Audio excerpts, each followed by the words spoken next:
grupo está conformada por Jessie Guajala, Caterina Jiménez, Sebastián Paredes, Brian Sanz y Jorge Tix. Hablaremos sobre los indicadores para la detección de casos de violencia, factores de riesgos asociados a la violencia y, por último, características y comportamientos comunes de una persona agresora. Indicadores para la detección de casos de violencia.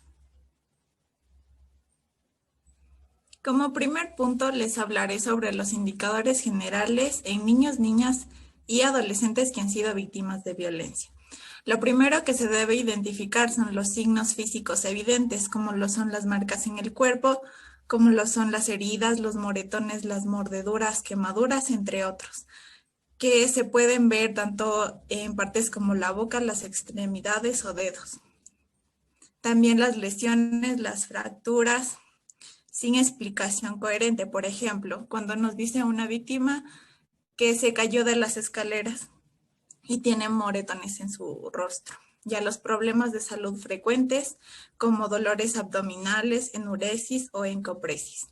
También tenemos los signos o indicadores de comportamiento, como los trastornos alimenticios, los trastornos del sueño, que pueden ser pesadillas, terrores nocturnos, entre otros. Cambios bruscos en su comportamiento, como lo es la agresividad, la sumisión, la pasividad. También sentimientos de culpa frente a la acción ocurrida. Y las mentiras y el tartamudeo. También tenemos las conductas que se pueden identificar en la institución educativa, como la disminución del rendimiento académico, la falta de concentración, las conductas variables, el temor a permanecer en el establecimiento, los embarazos en adolescentes y también comportamientos extremos o temerarios.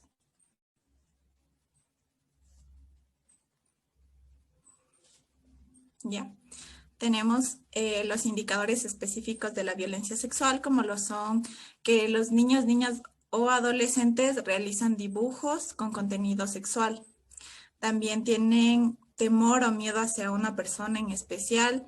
También tienen infecciones urinarias frecuentes, mal olor en sus partes íntimas. Son víctimas de una transmisión sexual, una enfermedad de transmisión sexual. También hay abortos, entre otras. Y el aseo genital o personal compulsivo. Ya, ahora vamos a ver indicadores específicos de violencia sexual. Uno de ellos es la búsqueda del amor, la aceptación, o también podemos poner un ejemplo cuando una mujer se queda embarazada solo para tener cerca a su pareja. El rechazo a la intimidad sexual, las enfermedades ginecológicas como puede ser el cáncer de cuello uterino, los terrores nocturnos recurrentes, las fugas del hogar o también pueden ser faltas a la institución educativa. La promiscuidad, este se lo define como la práctica de relaciones sexuales con varias parejas o grupos sexuales. Ya, los indicadores específicos de negligencia. Estos se dan de madre o padre o representante. Uno de ellos es el abandono físico. Esto es cuando los niños se encuentran solos en sus hogares. El abandono emocional. Esto se da cuando los padres no comparten tiempo con los niños. Los niños que presentan constante fatiga, cansancio, sueño o hambre. Y también los sujetos a constante falta de atención y supervisión o puede ser consumo de sustancias tóxicas. Ya también tenemos que estos no conocen las amistades que mantienen sus hijos. Asumen responsabilidades de adultos, como puede ser que quedan al cuidado de sus hermanos menores. Ya tenemos la negligencia que se da de parte de las autoridades de la institución educativa. Esto de igual manera es el abandono físico. Este se puede dar como la inasistencia o la impuntualidad del docente a sus horas de clase.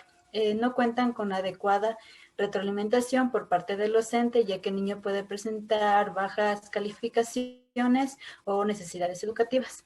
También se da las reiteradas horas libres en la institución educativa y la falta de respuesta o acompañamiento necesario frente a un caso de bullying o maltrato o agresiones a estudiantes.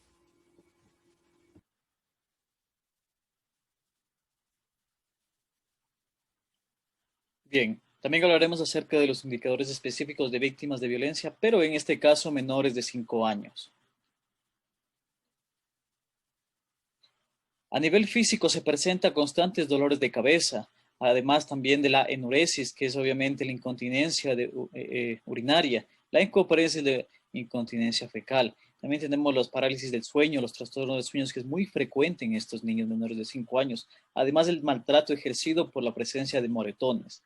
La constante somatización de enfermedades, aunque no las tenga, él las somatiza para poder tenerlas y no ir, en este caso, tal vez a la institución educativa donde él está. También se presenta a nivel cognitivo. ¿Cuáles? El problema de atención y retención del aprendizaje que obviamente se está ejerciendo en el aula, además de las alteraciones de la memoria y de la atención, y también del deficiente desempeño escolar que tiene este niño o niña. A nivel de conductas también tenemos la sexualización o conductas sexualizadas por parte de estos niños de 5 años, que obviamente no es normal, que lo están viendo en otras partes. También de la constante hiperactividad, del miedo, de la hostilidad que tienen estos menores de edad y el miedo exagerado a toda la soledad que se pueda tener por la negligencia de los padres o también el lloro constante. A nivel emocional se presenta también la baja autoestima, la vergüenza, la culpa, que es muy evidente en estos casos, el miedo, las fobias, la dificultad para dormir, la impulsividad y agresividad, además de la apatía, que es muy frecuente. Y a nivel de prácticas se observa que la falta de higiene es constante por parte de esos niñas y niños. Aparte también del ausentismo, que es cuando no van a la institución o también no están en la casa donde deberían estar. Y el menor tiempo de juego con sus demás compañeros. Bueno, hoy hablaremos sobre los factores de riesgos asociados a la violencia. Dentro de estos factores de riesgo existen algunos niveles. A continuación hablaré sobre el nivel individual. Hace referencia aquí que la persona que es víctima de violencia desconoce sobre lo que es la violencia, además también de tener un consumo de drogas. También implica que esta persona que sufre violencia tiene alguna necesidad educativa especial asociada o no asociada a la discapacidad. También otro factor hace referencia a la situación económica, además también que sus padres no lo planificaron dentro de la familia. Otro factor importante a mencionar es sobre pertenecer a alguna comunidad o etnia minoritaria, como los afrodescendientes. También hay que tener una escasa interacción con la comunidad, las habilidades de relación interpersonal y con la comunidad. En lo que hace referencia a los factores de riesgo familiar, hace referencia a que las personas o miembros de la familia han sufrido actos de violencia, ya sean hijos, padres o entre hermanos. También sufrir de desempleo o una situación económica precaria, tener algún historial sobre manejo o tenencia de armas, además del consumo de alcohol, drogas o tabaco. También que la familia se haya dividido o haya habido una ruptura familiar. Y por último tenemos la interacción o el aislamiento por parte de la comunidad a la que pertenece. Dentro del nivel escolar, uno de los principales factores es vivir en zonas marginales donde no hay acceso a la educación, condiciones de vida precarias, sin accesos básicos de servicio, agua, luz, entre otros. También que dentro de esto haya desigualdad de género, influyen los estereotipos y altos niveles de desempleo y de pobreza, además del alto alcance para adquirir sustancias como el alcohol, las drogas o tenencia de armas. Dentro de los factores de protección, igual hablaremos por niveles. Dentro del factor individual hace referencia a que las personas deben conocer sobre sus derechos y exigirlos de que se cumplan, además de conocer los factores internos y externos en la toma de decisiones.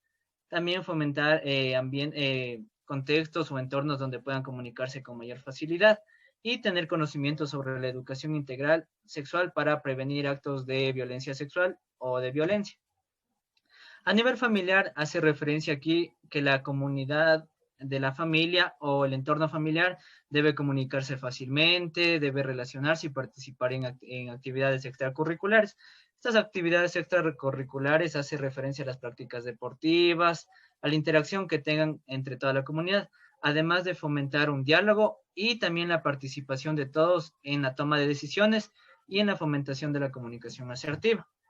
Y por último tenemos a los factores de protección escolar, que hace referencia a que la escuela debe ser un entorno de comunicación y convivencia donde todos pueden aportar sus opiniones. Aquí están involucrados toda la comunidad educativa, estudiantes, profesores, entre otros. Y también promover una cultura donde se evita o se prevenga la violencia, además de dar información clara, precisa y concisa sobre lo que es la violencia. Y por último, en el nivel social hace referencia a que, como ya lo mencioné, debe haber una cultura de no violencia, la fomentación de valores como la honradez, la solidaridad, entre otros, y que hay una buena relación entre la comunidad educativa, entre estudiante-alumno, entre el estudiante y el profesor, y entre las otras personas que interaccionan en el diario vivir.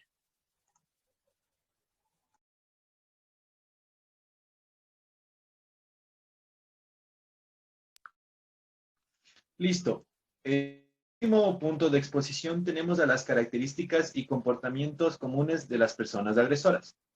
Antes de empezar con el tema, cabe recalcar que los perfiles demostrados en esta caracterización no son fijos, es decir, que pueden variar de persona a persona, de agresor a agresor. Listo. Las características entre pares agresores.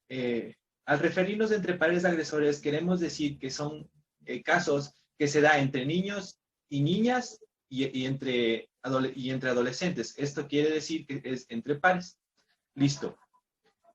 Como primera característica principal es que es posible que estos agresores estén dentro del círculo de violencia. Es decir, que sufran de violencia o estén inmersos en ambientes de violencia. Esto los obliga a tener que desencadenar en continuar con ese círculo de violencia y desahogarse con sus iguales. También pueden presentar trastornos de conducta, de comportamiento y también emocionales. Tienden a ser violentos, irritables, etc.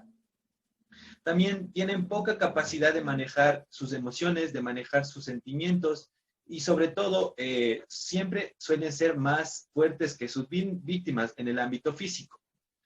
Estos chicos agresores suelen unirse entre grupos, es decir, que se unen entre ellos y de tal manera generan, se le podría decir de alguna forma, un gueto dentro de la institución, los cuales controlan y violentan a las demás personas. Listo.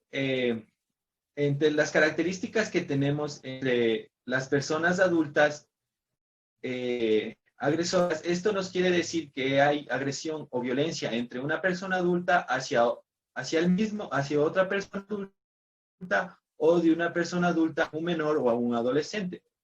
En este caso, no distingue de características sociales, nivel de educación, de ninguna de esas características. Al contrario, estas personas no siempre van a estar inmersos en situaciones violencias. ¿Qué quiero decir con esto? Que no tienen récords policiales, que no presentan características de este tipo. También otra característica de los adultos agresores suelen ser que ellos intentan encubrir los daños hechos hacia su agresor. Como ya pudieron mencionar antes mis compañeros, tratan de tapar los golpes, tratan de hacerles ver que su agresor está bien y que no le sucede nada. También es muy común que sean dictatoriales. ¿Qué quiero decir con esto? Que priven a los niños, a los adolescentes de construir relaciones sociales, es decir, que los encierren en una burbuja y que no los dejen salir. También tienden a ser muy estrictos en lo que es los roles sociales, es decir, tú eres niña, te gusta el color rosado, tú eres niño, te gusta el color azul. Se le podría poner como ejemplo. También definen patrones de crianza basados en las concepciones rígidas y tradicionales. Como ya también lo pude dar, es un ejemplo muy claro que los niños juegan fútbol y las niñas juegan con muñecas. Muchísimas gracias.